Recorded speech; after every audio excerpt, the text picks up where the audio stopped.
likes that. No one likes that. Switch.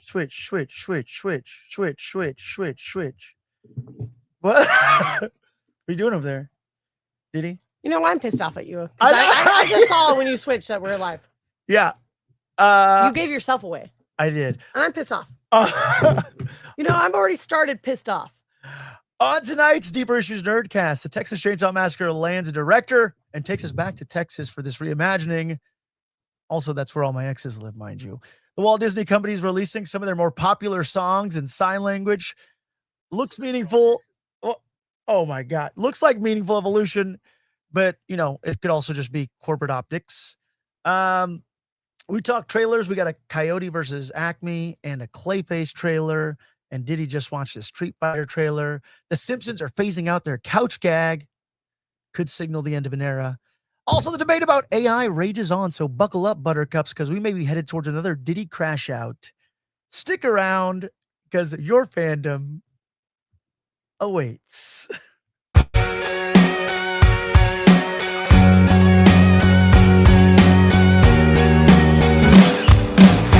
Fantasies of God, fantasies. Welcome back to the place where we think all the deep thoughts about all the shallow things until we've been returned to the ether, into space dust, stardust, whatever we would dissolve into in the ether of space.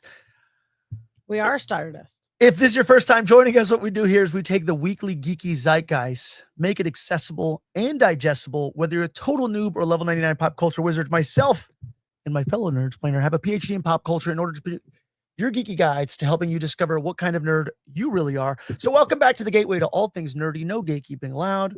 Welcome back to the Deeper Issues Nerdcast.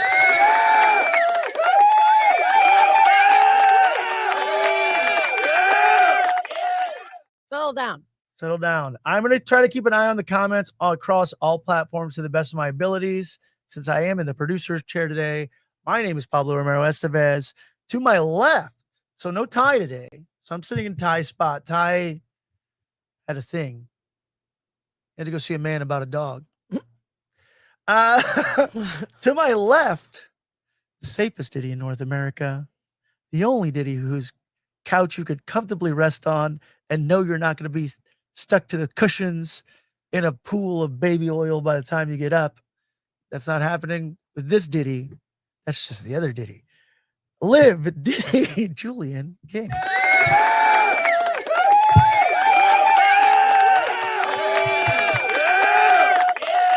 I say this every time, but that was the worst one. That was the worst one yet. Well, you should be proud of that. You're the good Didi. The good Didi. Not like that bad Didi out there. So I guess this is the portion of the show now that we've gotten all the intros out of the way where we get to it, folks. We don't just try to nerdsplain.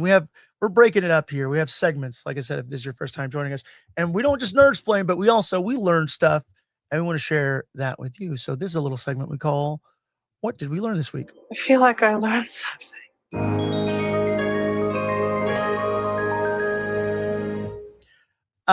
Didi, what did you learn this week? Pass. My headphones fell off. You did. Shit! I was so focused on like the things AI that we were going to discussion? talk about that I did not think about what I learned. But what? Okay, so if you guys are coming back, Well, yeah. after last week, hello everybody in chat. By the way, What's up, chat? Yeah, what's up? What's up, chat? I don't want to try to pronounce everybody's username because I couldn't do that if I tried. Last week, Didi and I guess we'll do this as a joint what we learned this week. We had a deep not that deep of a discussion. It was a very angry discussion about generative AI, I guess the effects on the industry, what's happening with generative AI. There's that terminology of like AI is coming, but it's like at this point, AI is here and it's affecting the different artistic industries across the board.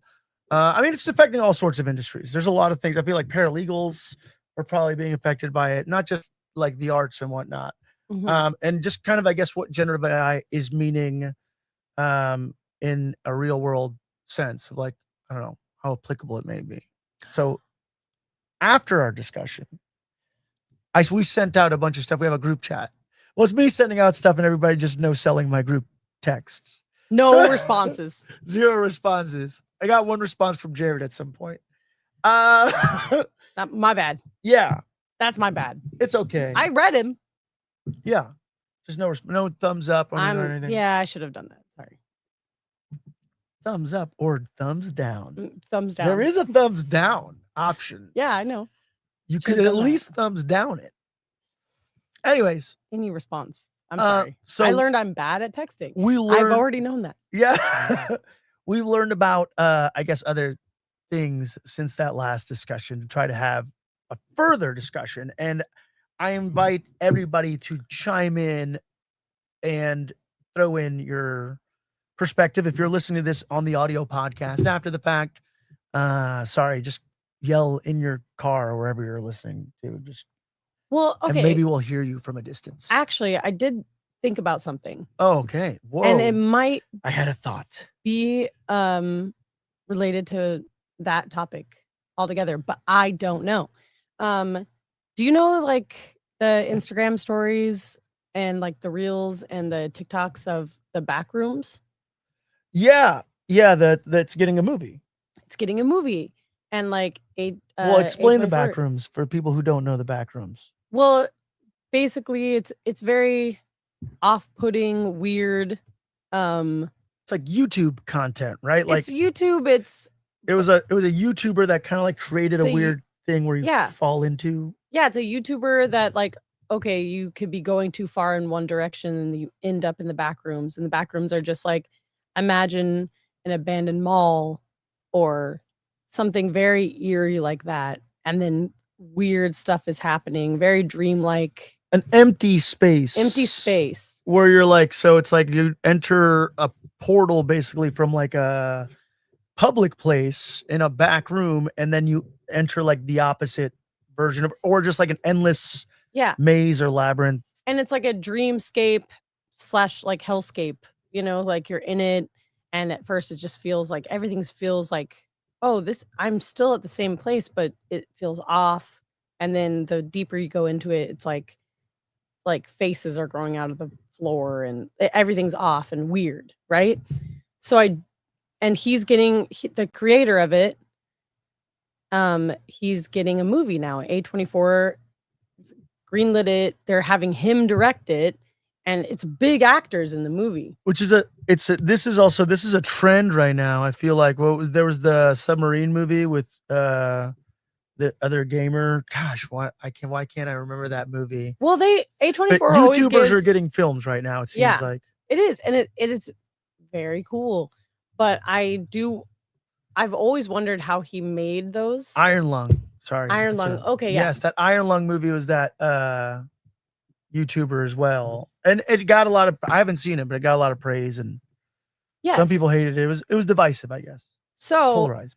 When you watch the back rooms, it's very weird and off-putting, kind of like watching anything created by AI, where it's like, this is off.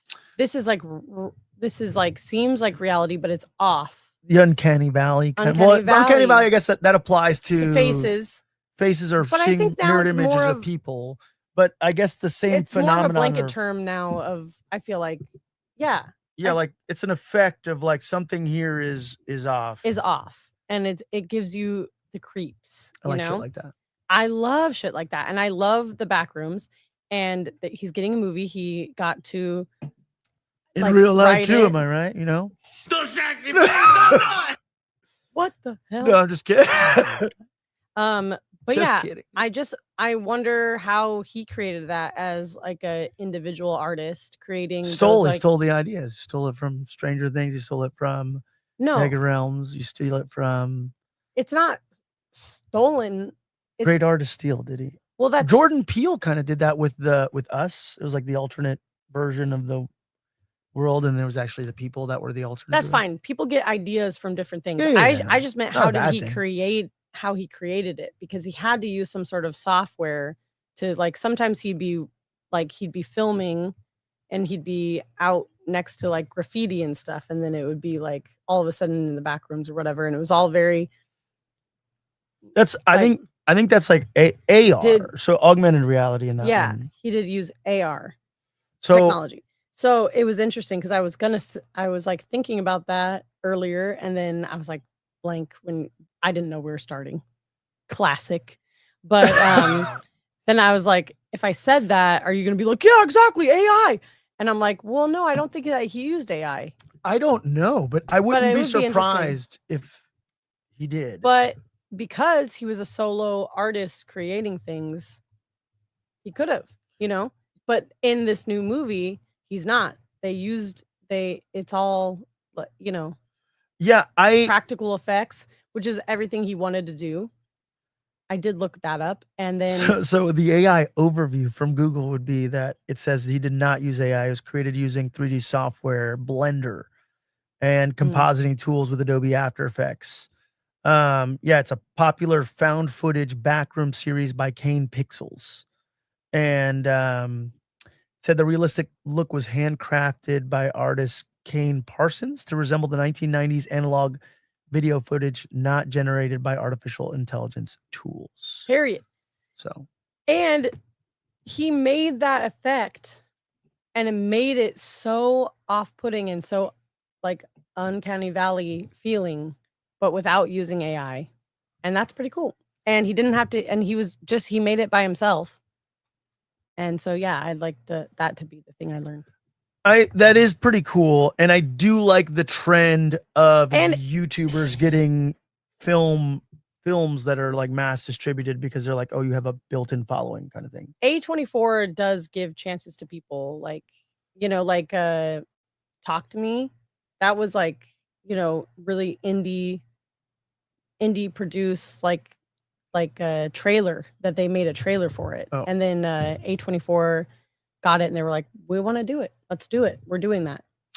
Yeah, I like stuff like that. I think that's, and I mean, look, I mean, what the other end of the coin now, like once more, AI like is such a hot button issue for, I feel like, a lot of people at the moment, because look, this is me not keeping an eye on any. What, are we going to jump in? It is okay. Well, I see it right here, but I don't know if it's coming from YouTube. Okay. Just a lot of highs. Hello, everybody. Hi, guys. Hello. Hi. Rubu Terra and Janado Nut. Yeah. I am very interested. I think that studios are giving these opportunities to YouTubers because it does also show like supporting independent creators in a way to where there are a lot of techniques and riskier ways to create films practically that the studios had stepped away from. And now the average independent filmmaker knows how to use a lot of these older practical techniques to still create, you know, now with the more advanced technology that we have as well, to create some really cool stuff out there, like really cool content that then hopefully gets turned into films or whatever it may be. And yeah, this is a testament to it. The Iron Lung thing, that's crazy that guy would just play that weird little pixelated game, and he's like, I want to adapt this into a movie. And the YouTuber like pulled all the movie theaters and basically got a mass release because there was just like enough people buying the tickets. See, that's what I'm talking about. And so, okay, so I want to read a little bit of the comments. So I posted the clip from our initial discussion, and we did get a bit of engagement. Like some funny ones. Obviously, there's like, oh, they're gonna cut artists out. There's hilarious. Yeah, that's a hilarious one. Artists will be gone soon. ... Hilarious. Why would that be a funny one? Well, there's like, I'm saying there's not very. All right, look. So you mean ones that agree with me are funny? The ones, okay, she's right, but we now need to rely on our common man to build a resurgence of newfound love with original art forms and media. It's up to us to show appreciation only to our independent / striving artists rather than to go see the next Marvel film. I feel like is a really good.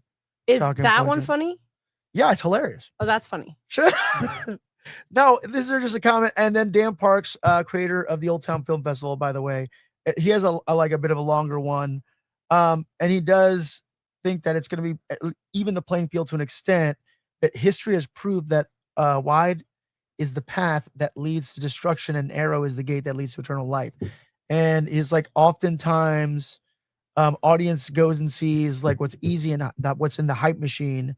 However, every once in a while, the avant-garde breaks through. I think that is the focus. Why can't the little guy break through like the original Rocky, Napoleon Dynamite, Blair Witch Project, and Paranormal Activity? And he said, I heard the other day, if your story and the fact that you're telling it isn't the most unique thing about you, then you'll never compete with the machine. Sorry, I have trouble reading, but basically saying like, yeah, exactly that. Like everybody's got, and Kevin Smith has even said this, like everybody's got their unique perspective and story and way to be able to tell it. And that's what's interesting about each individual. Everybody's got like one beautiful story in them to tell, right? So an artist in today's world must use AI, but only while remaining authentic. If it's too chasing trends, then forget about it. I agree with that as well. Like it is, you can create your art using technology and this tool as long as it's authentic to what you need it for. You're not just overdoing it. You know what I'm saying? Like I get, all right, go ahead. Sure. Okay. I mean, are we doing this now? Yeah. Well, I guess we're doing it. Yeah. Okay. Well, you sent me that thing that was like, So, yeah, we okay, watched the videos. yeah. Go ahead. No, go. Well, this is my thing about that. Okay. So you sent this video by what? What's his name? Oh, the guy from Showrunner, but I think he's just like kind of a reporter. Yeah, for sure. discussing 100%. And what's happening. he's saying that, you know, Pete Davidson and Casey Affleck. Casey Affleck were able to make this movie for like 70 million instead of whatever. Because they use it. 200. They use and they filmed generative it AI all. backgrounds. They filmed it all in this like tiny empty space. Yeah. Cool. Wow. Amazing. But you are always, and I'm always on about, and you are literally always on about like if so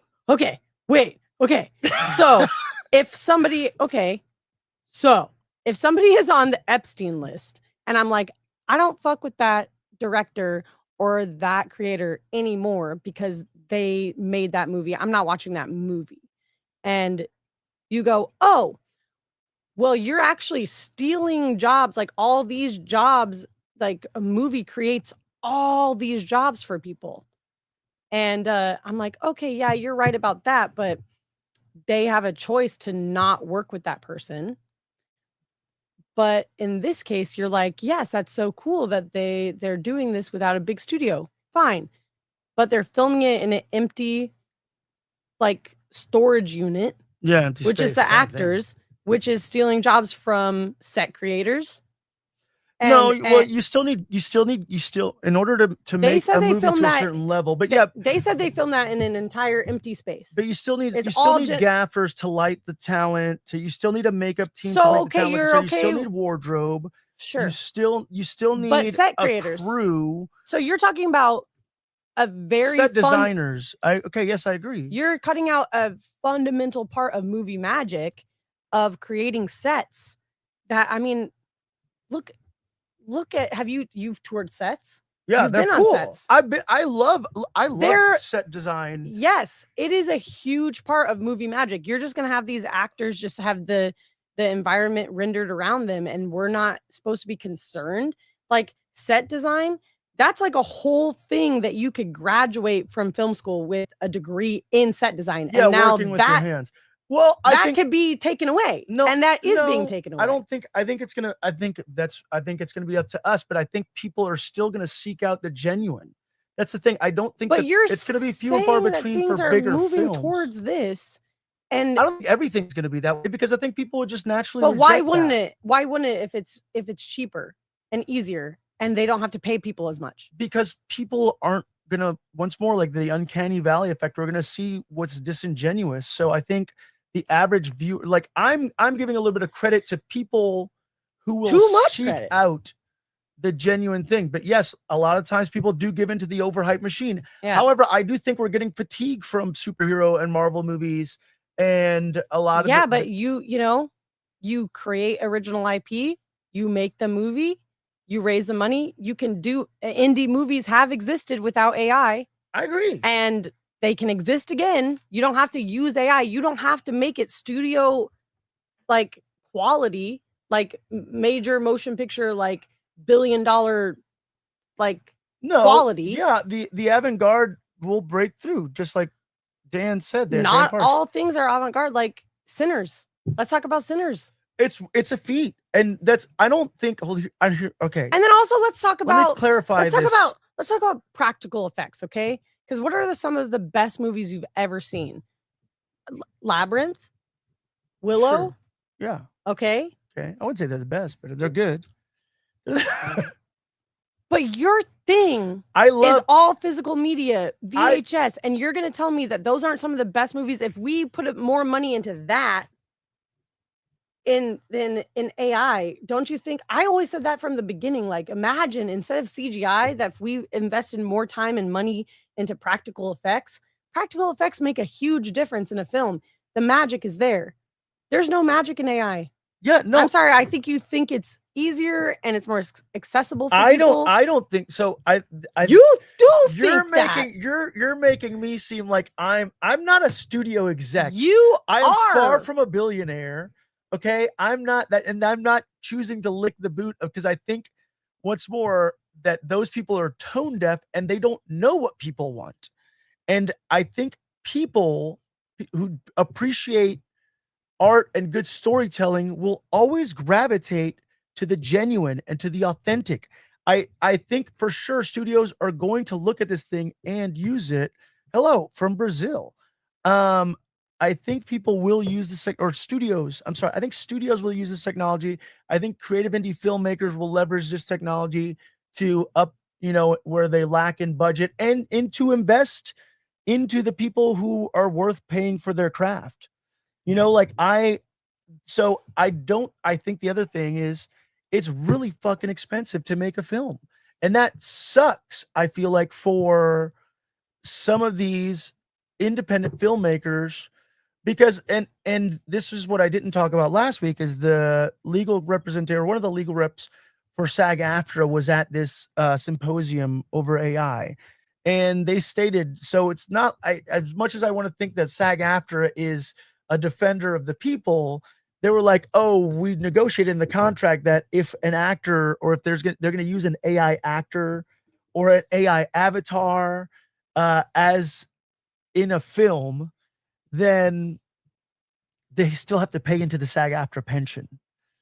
Right. And so it's like, oh, of course, as long as you guys are paying in there. Right. And so, and that to me is a bit gatekeepery in the way of, oh, as long as you're still, it's pay to play still, no matter what, if you want to be in with the unions and whatnot.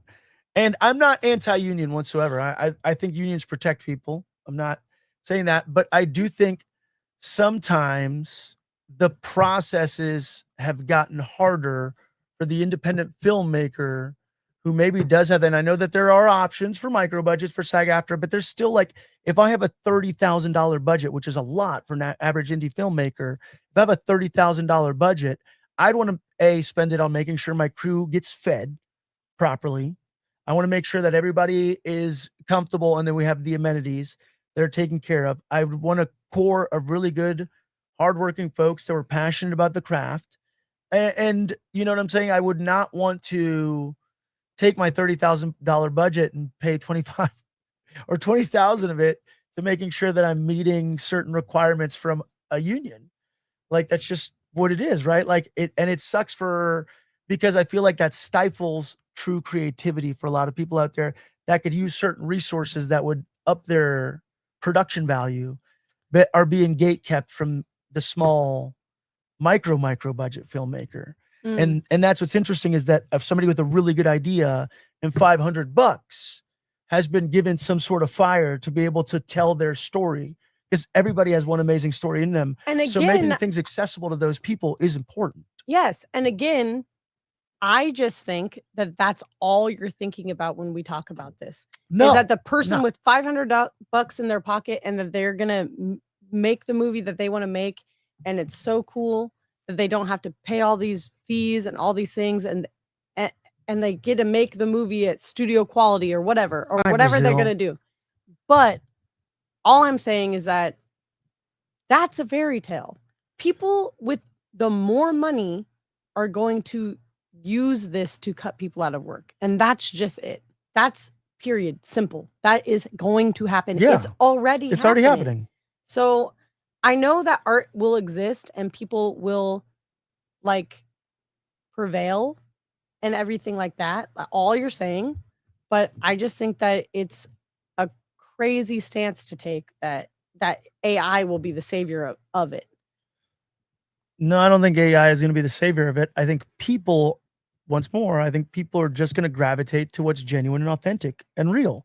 Yeah, and that's not AI. So I'm not saying it is. Yeah, so I'm not saying it is. I'm not saying that I feel like AI I'm on is drugs right now. Well, because you're taking the argument the wrong way, because all you're hearing from me is because I'm like, hey, there's something interesting for generative AI to artists. For some reason, you're just taking that as me being like, yeah, like we should replace a lot of things with AI. Like, no, like no, you're just people saying are that going to people are going to always use it.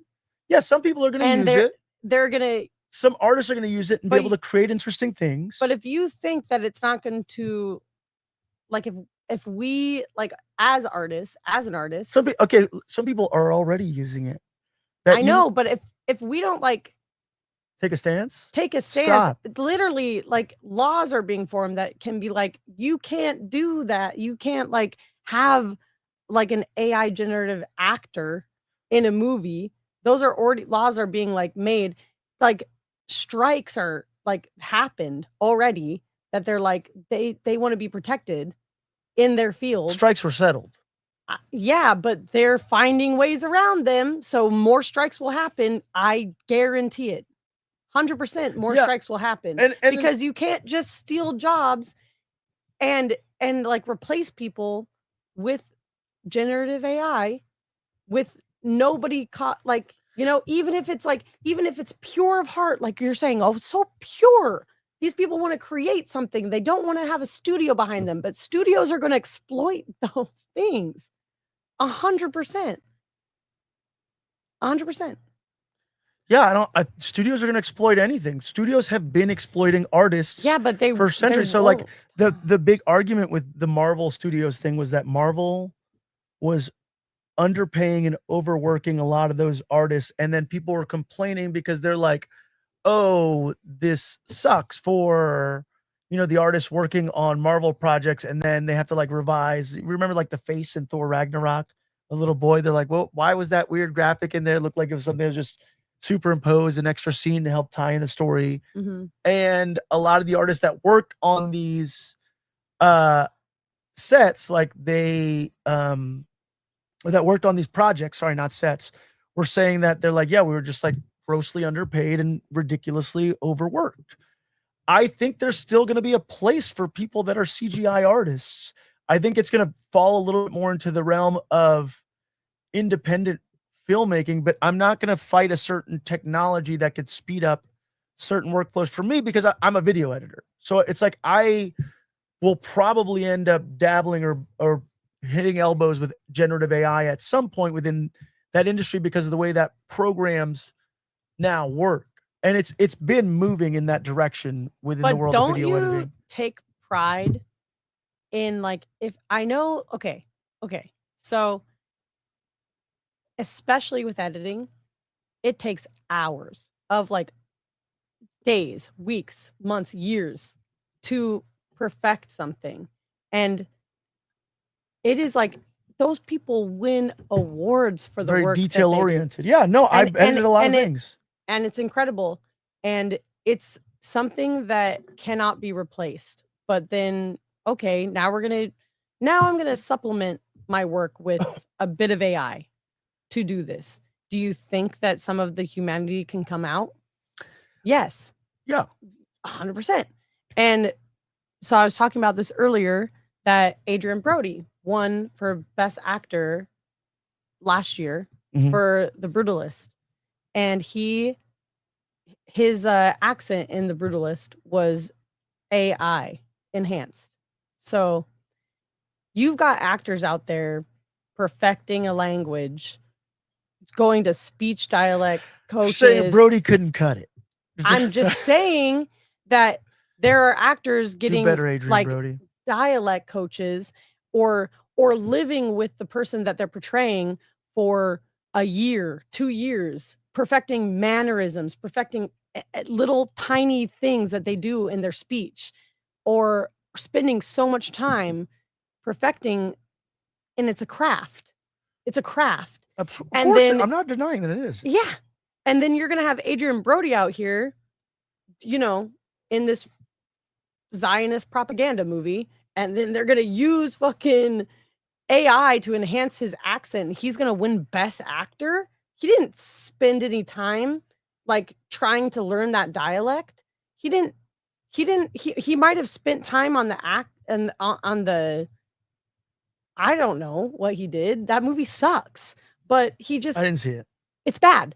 But he won Best Actor. Yeah. And his dialect in it is completely his Hungarian dialect is AI not his enhanced. accent.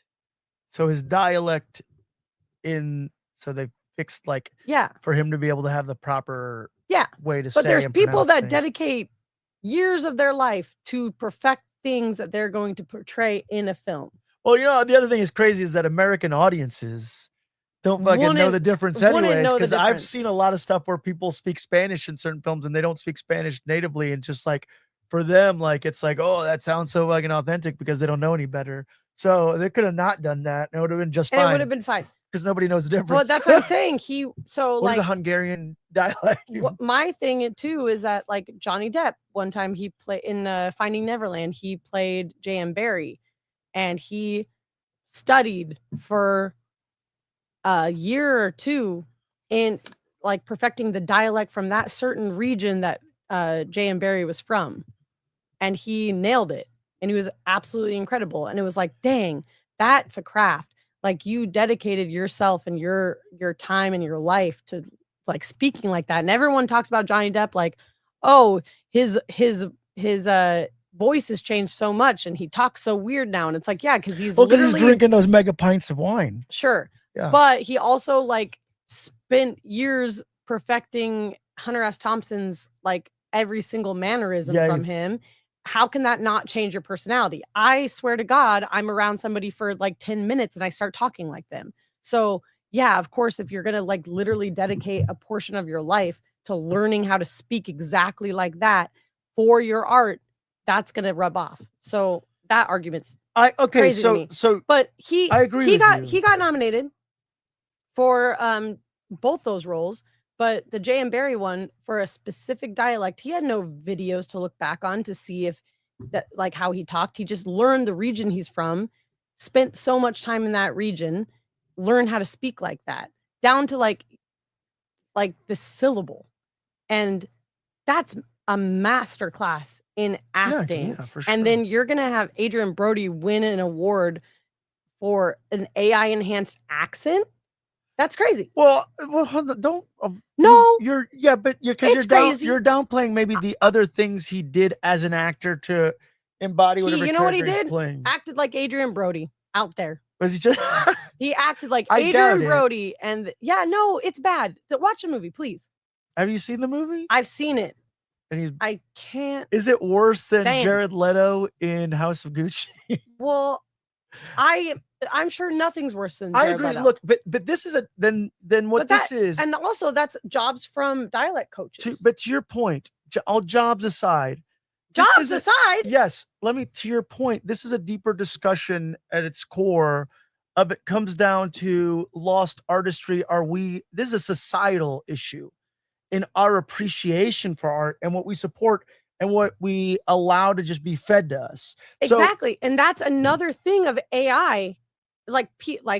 You've literally gone on this podcast and talked about how people studios are making movies where they repeat the plot of the movie 30 times. Yeah. And spell it out for you so that you can look at your phone while you're doing it. And it's so you're like AI is feeding more into that, where everything's quick, simple, right in front of you, pump out movies, no concern like about the art of it. Yeah, but The art I'm not will not die I'm not because disagreeing with people you. will always carry on the art of it. But yeah, the magic does die, even if it's an artist making it. Because you sent me that thing that's like, oh, Pete Davidson and Casey Affleck are doing this thing. That's just a news report. Yeah, I get it, but I'm saying that's happening. Don't be mad at me about it. I'm I just didn't make telling that. you that the art and the magic is completely removed from that film because the sets, everything, they're acting in an empty room. Do you know how magical a set is? Yeah, I've been on sets, Didi. I've worked at a haunted house. I worked at the So house I don't understand what we're talking about. because you're just hearing one thing from me. But I'm not. Okay. Let me get. You're not hearing anything from me. I feel like I hear what you're saying, and then you should say period. yeah, sure, period. But once more, that's a deeper discussion. Okay, I think we're mad at the wrong thing. So this is I support your anger, but I think it's misdirected because we shouldn't be mad at technology and a tool. We should be mad at media conglomerates that are using this thing against it. We shouldn't be upset at the people who created Tilly Northwood. We should be upset that media drives, like social media drives that short form content, the outrage content. We shouldn't be. So one of the other things, and that the news reports, and that we should be mad at certain media streams that do create outrage. So the Tilly Norwood thing, a lot of people don't, and we were discussing this before the show. Tilly Norwood is basically, it's Poppy, right? It's a more advanced version of now I can control a thing. There was a article that went viral that was like, oh, Aline van der Velden, who is this like Dutch comedian who created Tilly Norwood with Particle 6, claimed at the Zurich Film Festival that they're like, oh, Tilly Norwood has about 5 agencies circling. What's funny about that news report, that every media outlet from Deadline to Variety Action, all these garbage sites reported that news source, didn't cite, or at some point do cite it at the bottom, but nobody's looking at the citations there, that report, that statement that was made by Particle 6 came from an AI generated comedy sketch that Particle 6 had put together about Tilly Norwood. That was, at the end of the day, the Tilly Norwood, the AI actress thing, this whole project is parody.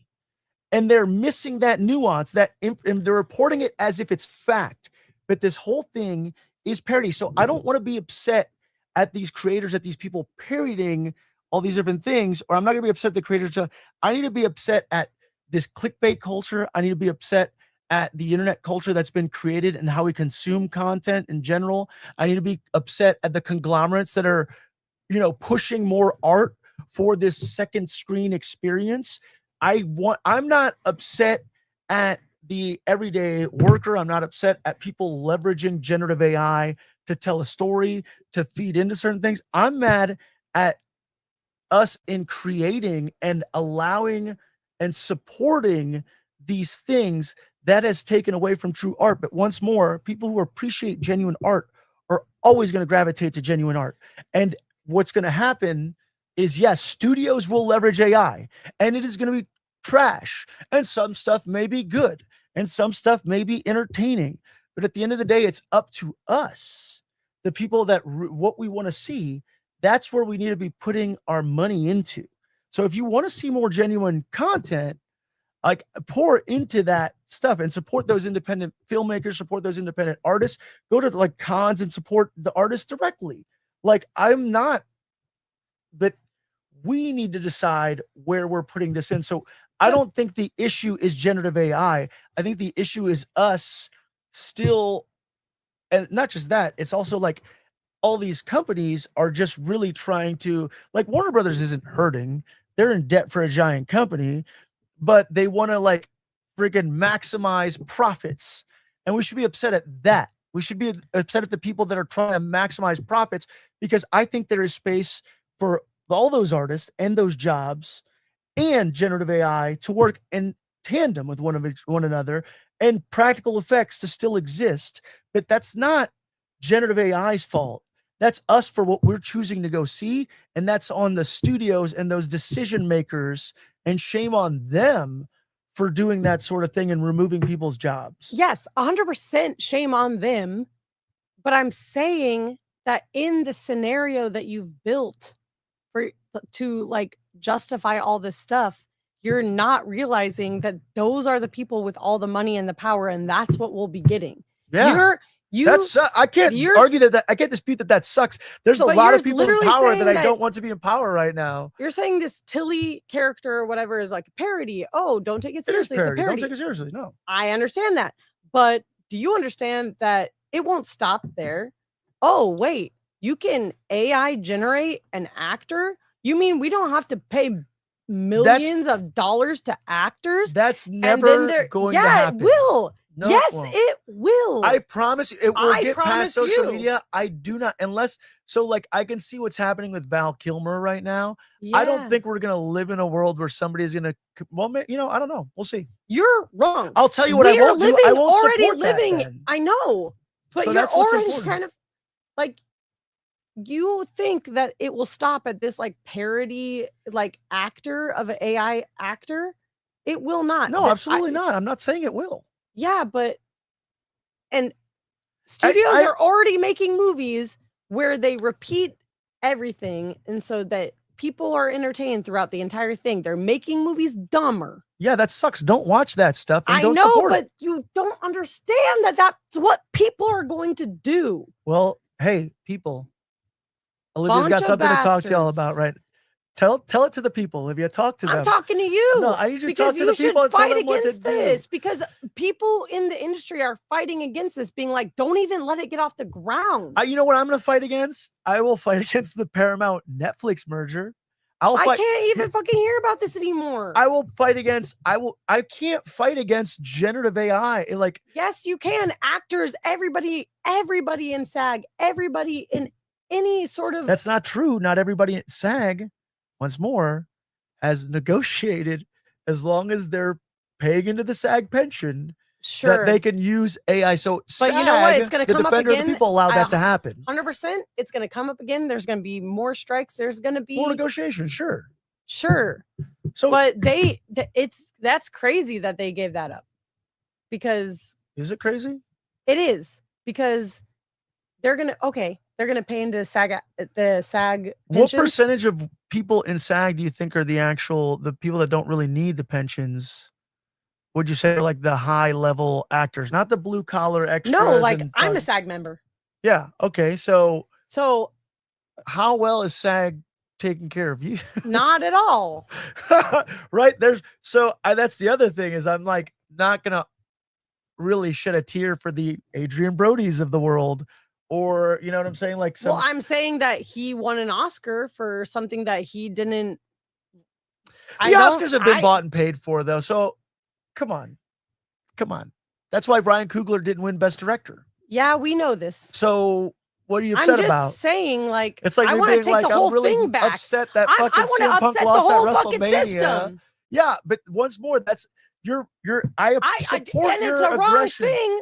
Supporting AI, we should just take it down. No, altogether as people. I support your anger. You know what, man. Tilly? You can join us, but then afterwards you're fired. I support your anger. My point is direct Do I not make energy. Sense? Well, because it's like you're being like, fucking, I can't believe the fucking this sword for being this fucking inanimate object that people use to fucking stab people with, or whatever it may be. And it's like, well, you need to be mad at the fucking people making the swords and giving access to the swords, and then, using the swords to stab people with. It's a great metaphor. Is it not? No. Okay. Well, I don't know how else to explain it. I'm saying that sword's going to exist. People are going to use that sword, but it's, I don't know. But you don't have to support it. Live by the sword, die by the sword. Don't use the sword. Be upset at the people stabbing the sword. You're an artist. Don't support it. I can't. I'm not going to fight workflows. I'm not going to fight City Hall. No, I'm not. It's not that I'm not going to fight City Hall. I'm not going to fight technology. I'm going to see what I'm not bootlicking a studio. I'm saying I want to see But what that's who's options going I to have as a film. exploit that. That's who's going to exploit it, Pablo. Yeah, no, I'm not saying that. I'm not arguing So if that it fact goes with you. further, even if creators use it, we should no one should use it because it's going to get exploited and it's going to be bad for everyone. Okay, before we start doing that, we need to stop watching Or the shit guillotines are going to come out and like we'll be chilling. on Netflix. We need to fucking. There's so many things, in my opinion, that would improve and boost jobs and things in the film industry.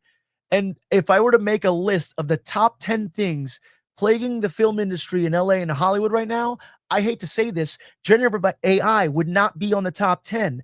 The problem is this is a distraction, and this is what they want you to talk about, while they just make things harder for filmmakers and films and television to be made. But it's definitely so the part of discussion it. doesn't need to be, generative AI bad. Well, I that's agree, just what billionaires we're- bad. No, but a billionaire bad. But that's billionaire bad. But generative AI, not real. But it's part tool used to distract with billionaire, getting you to fight.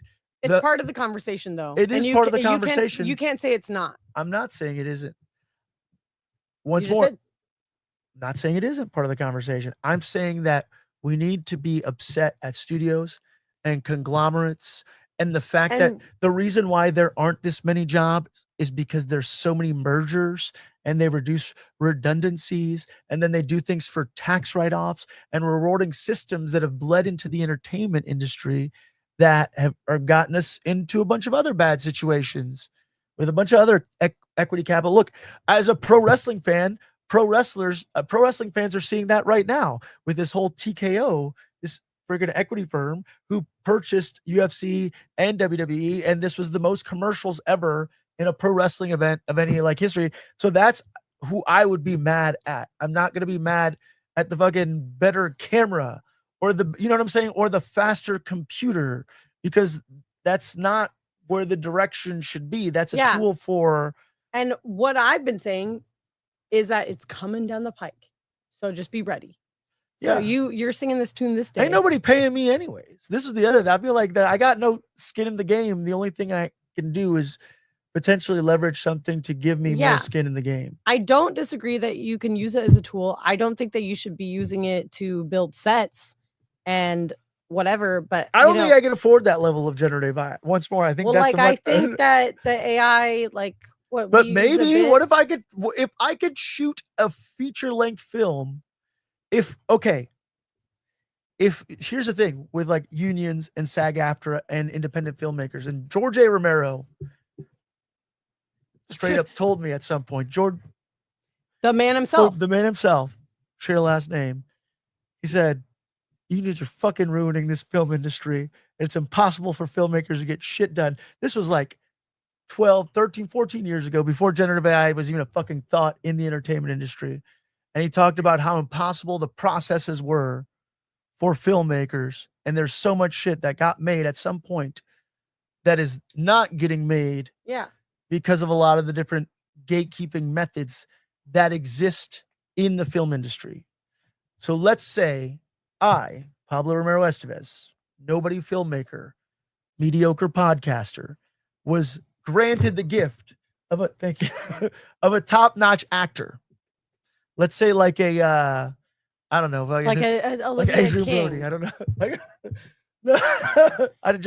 Let's say Michael B. Jordan were to come in tomorrow and be like, "I'm gonna make I read your script that you wrote with Olivia King, and I want to make this movie." Olivia King. But in order for you to get me, I'm a member of SAG-AFTRA, so you have to go through the micro budget process. So your $30,000. Well, I don't agree hold on, with any of that. Okay, your $30,000 budget is going to be eaten up because I need to be paid according to SAG-AFTRA based on where I am, whatever all these different things are ranking. Even though you're a micro budget film, I need to be paid $25,000 of those $30,000. Well, I just don't think it's right.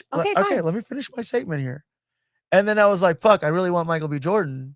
I have to abide by these SAG-AFTRA rules." So your budget's so my $5,000 budget, and then a buddy of mine would come along and say, "Hey, I can generate all your sets for $1,000, and you can make this movie high concept with Michael B. Jordan, and potentially get you as an independent filmmaker put on the map. And you still have that $4,000 to play around with in order for you to be able to take care of your crew, get proper lighting, get the proper people around you. Because filmmaking at its core doesn't have to be this. It is bureaucratic, but I've worked on small things with people who have worked with bigger budget things, and they always assume that you can do things on a bigger budget level. We're going 50 minutes into this whole discussion. It's fine. 50? Yeah. That's the episode. That's it. Good night, everybody. I would say, let's fucking take a look at this thing. Worst case scenario, have some fucking footage of Michael B. Jordan in a gray room. Well, I'm not going to end agreeing with you. Would you be like Pablo? Would you fucking? I feel but like I get it. But I'd take that deal, buddy. I'd take that deal. Yeah, of course you would. No, I wouldn't. You would take the deal. No, I'd be like, hey, Michael B. Jordan. No, guess what? I'd do it off the fucking map. I wouldn't do SAG-AFTRA. If he's already agreeing to be in our movie, he has to. No, if he's already agreeing to be in our movie, right? Off the map. You're for this whole movie style. You're shooting VHS tape into a whole VHS. You gotta shoot it on like the RCA camera. No, like literally, that's how we're filming it. We're filming at my house, brother. Yeah, well, fuck yeah. You know, you know what I mean? I'm about that. And it's gonna be grainy. It's gonna be great. If you're already agreeing to be a part of it, Michael B. Jordan, which now I assume you are. Hey, so like he's down to film it with a old ass camera. No money. He's doing this. He's doing it. Let's throw another actor because I feel like you're looking at Michael B. Jordan. What if it's a fucking, I don't know, like anybody? Bob Hoskins back in the day. What if it's fucking Benjamin Cumberpatch? What's his name? Something like that. Something Cumberpatch guy. I assume if they read it and they were on board and they knew that we were mediocre podcasters. Dr. Grant, could you turn that fan off? I'm freezing over here. Sorry. And they knew podcasters. All right, sorry. Mediocre podcasters. That I didn't like that one. But there you go. Yeah. I don't know. I just assume that anyone signing up to that project would not like expect that, and we wouldn't have to be SAG approved to do it. It would be guerrilla style. Yeah, maybe. That's what I'm saying. Like, you want to work on this, Michael B. Jordan? You want to work with us? You gotta do take it a like pay this. cut, homie. Guess what? We're not getting approval from the state park to film here. We're $500 a hot dog and a handshake. We're filming real quick and we're running. You know what I mean? Get it in one take type shit. I had a pro cinematographer at some point. You did. Who helped me on a project, and that was like, he's like, all right, I know you're like low indie budget. He's like, I just have like these few rules. What was he like? No smoking on set. No smoking on set. No guerrilla filmmaking. We have to have permission everywhere. And I have to be insured and all these things. He's like, the last thing I want to do is be setting up, doing all these different things, and then getting kicked out of the spot. He's like, that has to be. He's like, that's a must. So there's some people that will. Michael B. Jordan's gonna be like, I'm not gonna risk getting arrested for your. I got friends. You got friends. We could film there. I'm just still into guerrilla. You know why? Filmmaking. Because true. Yeah, me too. But true artists are always going to show up. Because I'm a fucking punk rock filmmaker, bro. I'm not gonna bend the knee. You're gonna bend the knee. No, I'm not bending the knee. Bootlicker. I'm gonna use that fancy sword that Jon Snow has. We've gone on. Look, it's all right. AI exists. We'll see what will come of it. We're all navigating it. We're gonna continue to navigate it together. Because I feel like you could be like that person that's like, email, you're going to put the postal service out of business. Shut the fuck up. That was diabolical, actually. And you know what? Know what? I have to. Wow.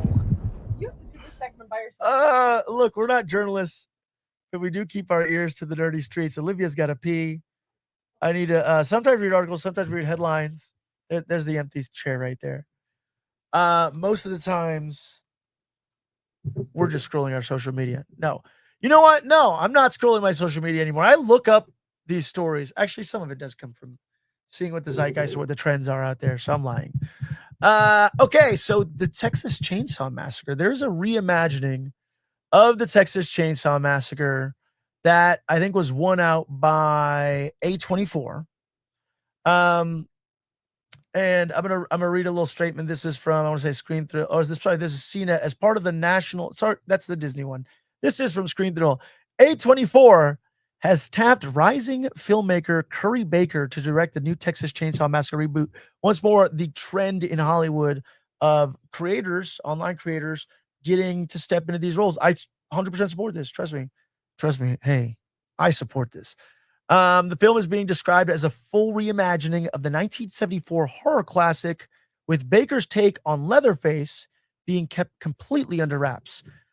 This is a huge jump for Baker, who went from an $800 YouTube film to landing a major A24 project after his festival hit Obsession sparked a $14 million bidding war. A24 won the rights after a heated auction, beating out studios like Blumhouse. There's already 9 films in the franchise. Oh, yeah, for Texas Chainsaw Massacre. So there's 9 Texas Chainsaw Massacre films. That is wild to think about.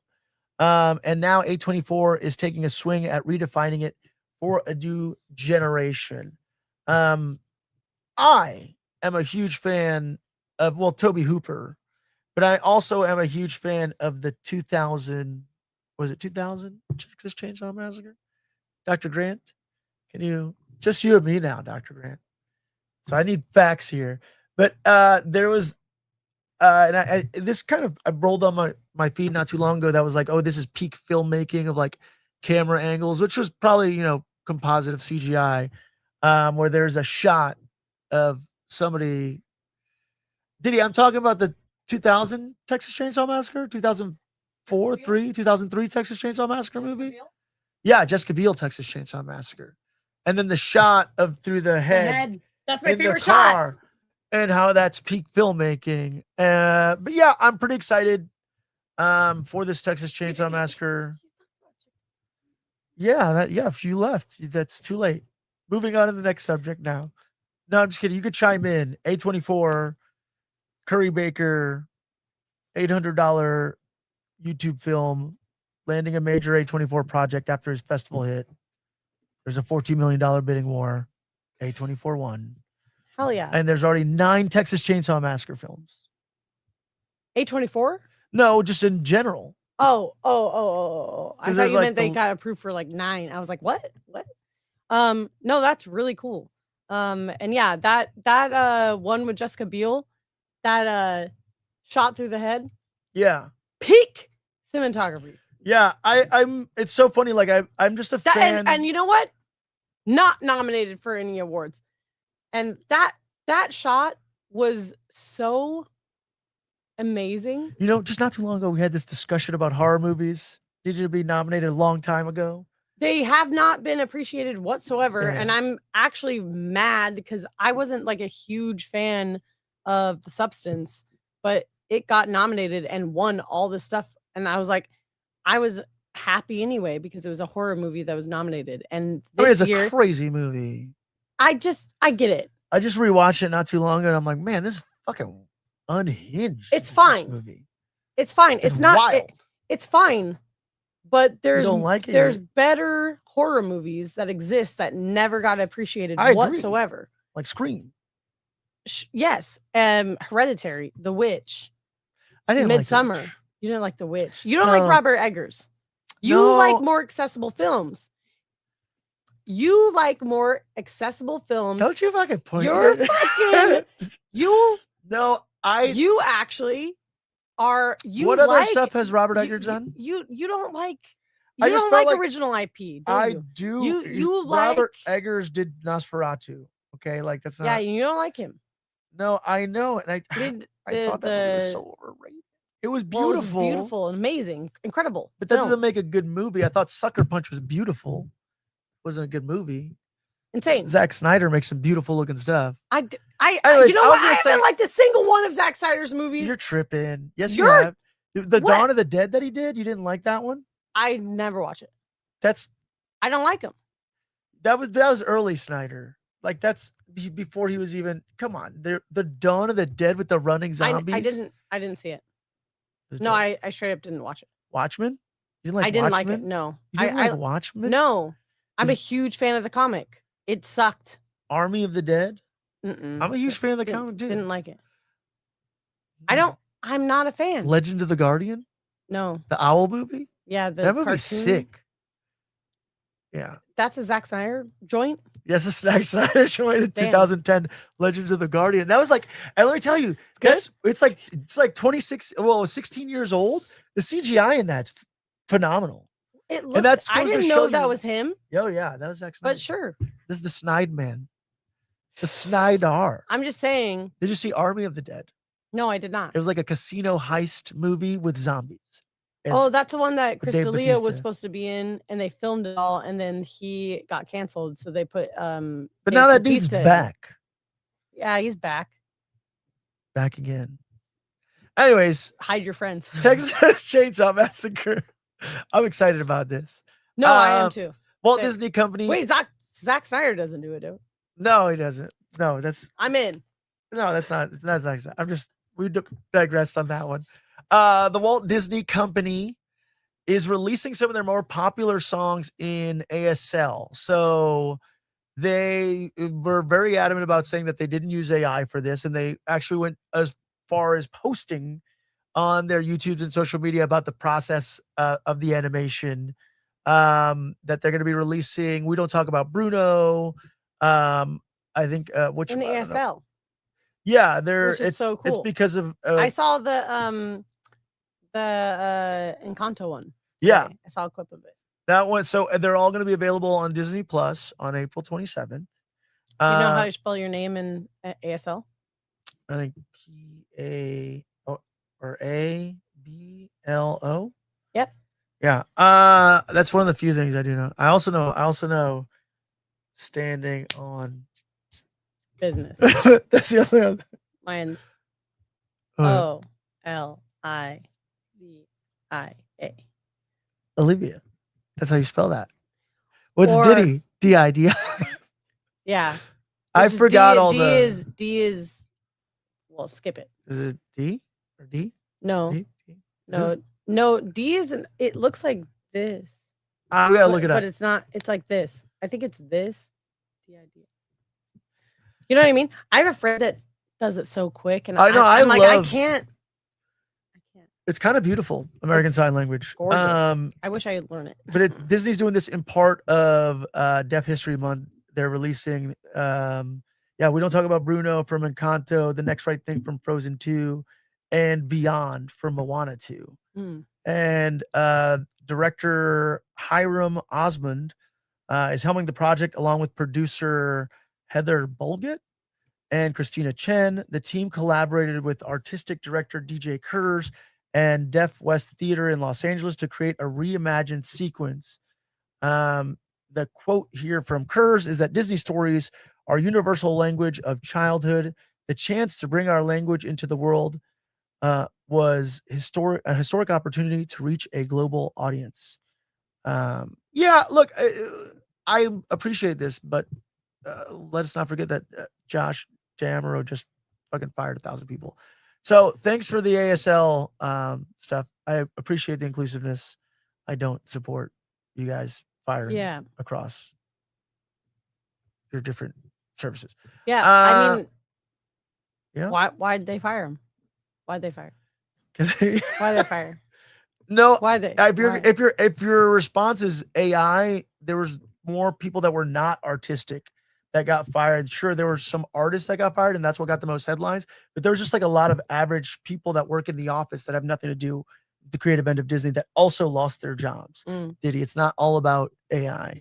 It's about sometimes just maximizing profit and reducing spend in quote unquote redundancies across departments.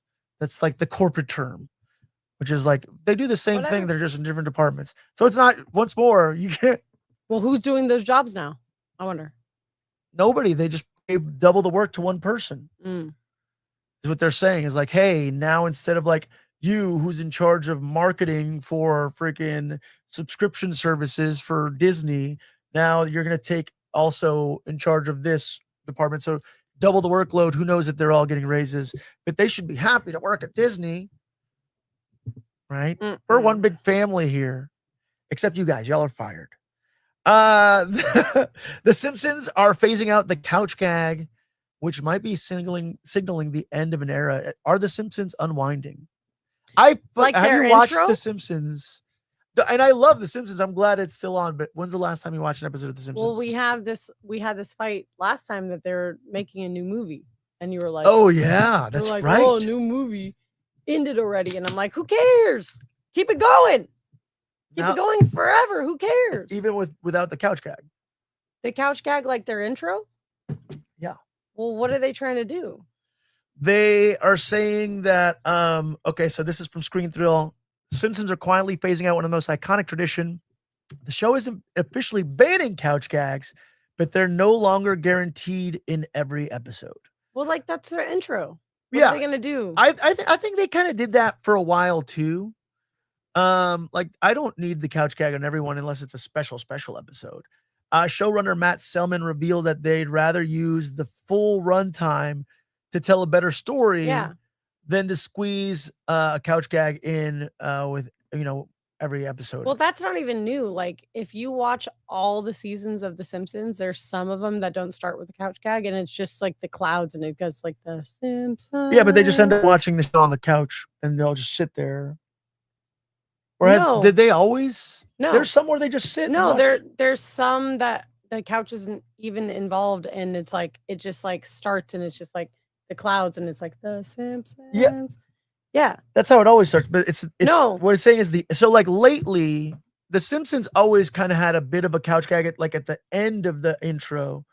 They always have the do where they. But lately, I know I'm telling you that sometimes they cut the couch gag all together. Yeah. So it's not anything new.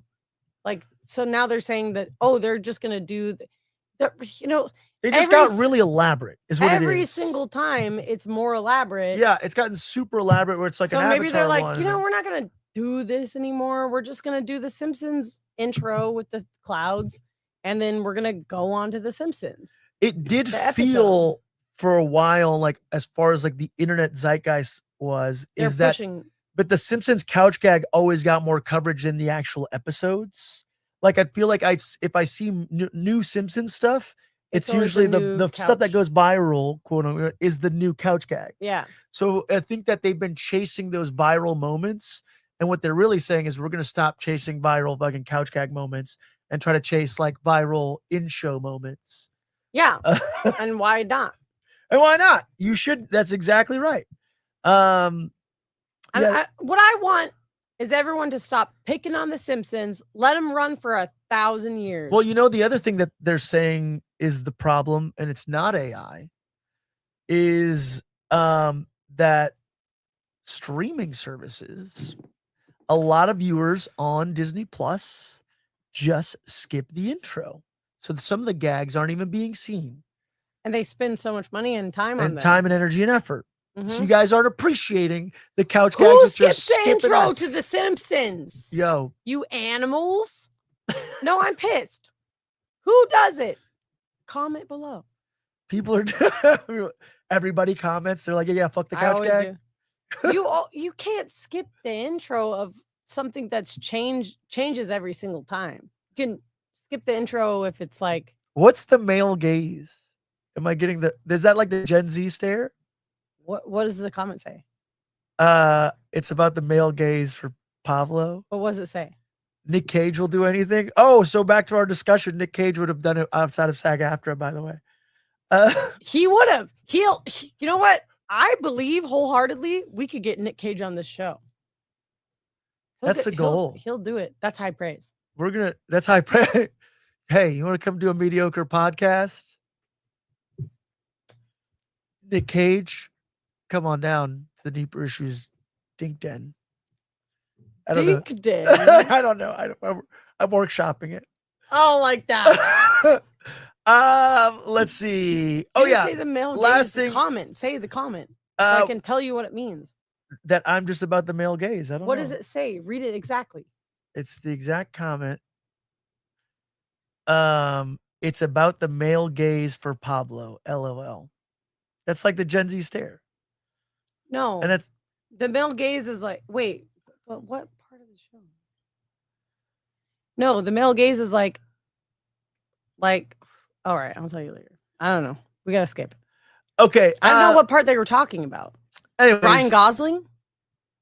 They're talking about like a soft, like the male gaze. Oh, that's a lady. Oh, the gaze. No, The male gaze. no, the male gaze is like Sydney Sweeney for you. Oh yeah, Jessica Rabbit. Sydney Sweeney. Have you watched the new season of Euphoria? No, I don't watch that show. Wild. That show is Wild, shit. wild show. Yeah, I heard they dress Sydney Sweeney like a baby. Yeah, it's weird. Yeah, The bet. show's fucking. I told you that show's fucking weird. Yeah, it's fucked up. That's why I watch it. That's why you watch Not it? because of her, because it's like it's a perspective on just like people that are really screwed Well, up. I told you that show's problematic. People are problematic. The creator. Yeah. Oh yeah. I'm not. It shows in the show. Yeah, but the creator who created the show. You're talking about. Well, we'll have that discussion on a separate show. Let's. All right, fine. But yes, I know what you're talking about. That he stole the aesthetic from that girl from social media creator. Yeah, but also Completely. And they also having Sydney Sweeney in a baby outfit, literally acting like a baby. It does weird. serve to What is that weird ass character. What does it serve? It's all about like, you know what Euphoria is like watching a bunch of like young attractive people who have the minds of the Tiger King. And then are just like in high society situation. You like that? It's fucking crazy. I mean, I watched Tiger King. You like that? Yeah. Did you hate Tiger King? Did you not watch it? I like Tiger King. It's fine, but I wouldn't watch a bunch of teenagers doing that kind They're of stuff. not teenagers. Oh, technically. No, they're not. They're in high school, Pablo. Yes, it's a high school. It is, but now it's about addiction. You're gonna. But they're You're not gonna make me teenagers crash out. anymore. You're gonna make me Anyways, crash out again. Coyote versus Acme got a trailer, and then we got a trailer for Clayface. Did you watch a trailer for Clayface? I did not. It's cool. You want to watch it in real time? Sure. Yes. Okay. So you watched the Street Fighter trailer, which is awesome, by the way. I cannot believe how good that movie looks. Katao Sakurai, freaking, it's got, yeah, it looks amazing. It looks fucking good. Like, Super that's going to be a good stylized. movie. Yeah, it's going to be a great movie. I'm so excited for it. And we're definitely going to be screening that at Chapman Crafted Beer, the 95 Street Fighter at some point. But what did you think about that movie while I get the Clayface movie queued up? About the trailer? I just thought that it looked very stylized. And the actors look amazing. The sets, everything. Like, it looks funny. It looks interesting. It looks beautiful. Like, I don't know. Like, I didn't watch the new Mortal Kombat movies, but they just looked a little like they're trying too hard, you know? This was trying to keep it a little fun, little like, does this make sense? Hold on. Does this make sense? You remember the Fall Guy and how it's like kind of like an action-packed, like kind of funny, kind of silly movie, but it's action-packed and it's like has real emotion in it. But it was very stylized, and I was like, that's a good movie. I don't usually like action movies, but that was good. It seemed almost like a video game version of that. Yeah. So you're getting like the comedy in it and like an actual comedy and not like just like a couple funny things here and there. And it's not trying to be too serious, but it has the style of like a very, very good film. I love that shit. I like when they do that. I'm here for it. Yeah, I really like when they I'm do here that. for the Street Fighter movie. Oh, here's a clarification about me picking movies for hot chicks and you picking movies because they're. I don't always pick movies for hot chicks. That's not true. I got the Clayface trailer. Here it is. What was that? Was that a handoff? What are you handing off here? I lost the Clayface trailer. I gave it to you. Yeah. I had the Clayface trailer and I lost the Clayface. There it is. Hold on. Are you ready? Are you ready? Here it You see goes. me?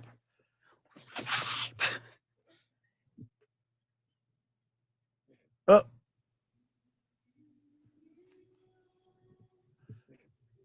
Oh yeah, sorry. Now what's Clayface? No. Clayface. I'll explain Clayface here in a minute, but this is the trailer for Clayface. But it's a pretty. I mean, it looks like it's a horror movie or body horror movie. Body horror. I don't know. I don't want to get kicked off for sound, so I'm gonna turn this sound down here. But it's just like the song. Do you realize? Yeah. Oh, it's like a rendition or version of it. Sick. Little Zack Snyder-esque. So This is a teaser, yeah? yeah, it's just a teaser, but yeah, so this is the guy. Whoa. Yeah. Dang, that looks good. It looks good. I'll tell you. You know what? You know my beef? I got beef. Yeah. Oh, okay, tell me because I have beef. So You got beef. No, you tell me first. My beef is I'm just tired of fucking movies tired about Batman villains without Batman in them. Well, Sure. the Batman villains are the best. And they're better than Batman. Loco in the chat. Look, they are, but what makes them good is the yin to the yang. I'm gonna get an origin story. So, and I think the other thing was, I don't know if this exists in Matt Reeves' Batman world. I thought what was really cool is that they did do kind of a Penguin story that was its own kind of story about other characters in Gotham, and I'm not against that. But I think why it worked with Penguin is because we saw Penguin and Matt Reeves' Batman first, and we saw him interact with that character. That's how we were introduced to them, and then you're kind of diving into that world. I hated Joker. I thought it was both of them. That movie about the incel? Yeah, I think the movie was crap. But he's not cool, beautifully nice, great. You ripped off King of Comedy, but you made a toothless piece of crap. Yes. Okay. Sure. But it has nothing to do with Batman. And this is the other thing: is like, but why is there no Batman in this? The thing is that Batman? You want to see the Batman? No, if you're gonna make Batman is the worst part of Batman. Like the villains are the best part, and I'll die on that hill. Excuse me? Yeah, the villains. He has the best villains. Batman is the worst part of Batman. Is that what you just said? I stand by it. Batman. Tell me about is it. Deliciously emo, and you should never I really do like that noir version of it. Batman's fucking awesome, but also I'm not. Here's the thing. My problem is. But kind of chill sometimes. Stop a lot taking of those... the IP. Just call it something else that's not Clayface. Stop trying to lure me in. Just be like fucking IP. Yeah, like with an intellectual property, and keep my Clayface and Batman. Yeah, we know that they're not going to like include it, and it's not going to be like this extended. DC famously does not do good with like a universe. Well, this is under James Gunn. James Gunn's doing it? Well, James Gunn is now in charge of DC Studios. He's the head of DC Studios, as the same way as Kevin Feige's in charge of Marvel Studios. Well, he's going to tie it in, brother. No, he said the Matt Reeves Batman universe doesn't tie into any of his. Well, that's fine. We're going to get a new one. We're going to different. We're going to get a new scene of freaking Martha's beads like falling on the ground. I can't do it anymore, you guys. I don't want another backstory for Batman. Please, for the love of God. Yeah, I cannot see his parents dying again. Oh, poor baby. I'm sorry. Actually, I'm very sorry. Yeah, he gets sad and he turns into a superhero. His sadness makes him. Batman's superpower is his sadness and his super Trey Gothness. Like, bro, I'm here for it. I'm so sick of that backstory. I'm not. You're sick of seeing an origin story for Batman, but he has the best villains. We had this discussion that you were wrong about. May I remind you? I'm right. That Matt Reeves' Batman movie did not have the death of his parents scene in the movie. I know, and it was still deliciously emo, as you said. It was deliciously emo. The most emo one of all. Yeah, it was. One might say. It was great. You didn't get the backstory, which I appreciated. Yeah, I was like, I'm so sick of seeing I know you're deliciously emo at this point. You don't need to show me how you became deliciously emo. I know, I get it. You know, like other other superheroes have more trauma throughout their life where sometimes they focus on that. But his is like that one. And then we have to keep seeing that one thing that makes him like, this is why I do it. I don't think you're going to see that because James Gunn said his version of Batman that's going to exist within the shared universe with Superman and those characters is already going to be already exists in that world. We saw the animated version, or whatever, in Creature Commanders. Yeah. But so he said, don't and they already said that the story is going to be the Brave and the Bold. It's going to be more about his dynamic with Damian Wayne. If James Gunn does it, I'm on board, but I'm just he greenlights anything that, and the one thing I appreciate about James Gunn is he's very adamant about, I'm not greenlighting any movies until it has a solid script. So I have no doubt the Clayface movie is going to be cool. My beef is I just don't want to see a Batman villain without Batman, because I'm signing up for the Batman of it all. You're going to tell me Gotham City and all these different things, and I like that character. I like Clayface. There are different versions of it. Just call it something else. What if they just talk about him a little bit? A little bit of Batman talk, and yeah, he can't be everywhere at flirt once. with a little flirt with Batman. Well, they're just like like in the Harley Quinn movies. Know about the Batman? Yeah, sure. That'll probably happen, and it's just gonna piss me off more. Why? Because it kind of is like a little tease. Hey, you know about that Batman that we never get to see? Well, yeah, movie? like why would you even bring him up if you're not gonna show me a little boot or something, a little cape, a little transition you are with a Batman cape? Like, Batman, yes.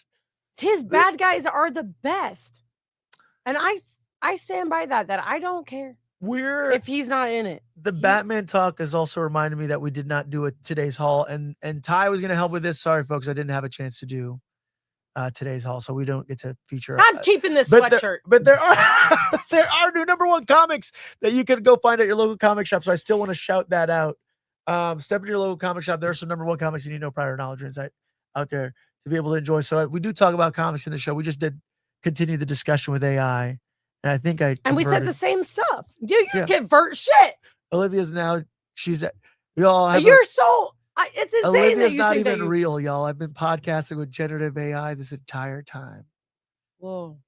Did you even know that? You're like, I gave you a whole backstory. You mean I've been working all this time? I wrote in a backstory for you to think that's all that's happening. What? I created it all. Yeah. Damn, why the fuck would you make my life so hard? Creates more compelling, interesting characters for the audience to be able to digest. Give me a better backstory, bro. No. Rewrite. Relatable. You're the everyman. No. No.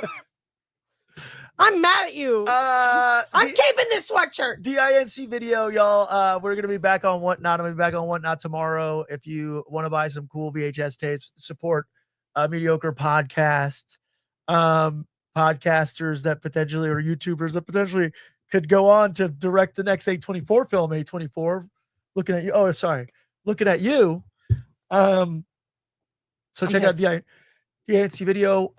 Follow us here at the Deeper Issues Nerdcast. If you've been watching the show, please give us a like. Hit that subscribe if you're not subscribing. Do all that stuff. All that social media stuff. But Deeper Issues Nerdcast or DINC video. Whatnot, you can support us directly there by buying stuff. It all goes back to this podcast, plus the new DINC video space and whole video store experience, brought to you by Deeper Issues Nerdcast.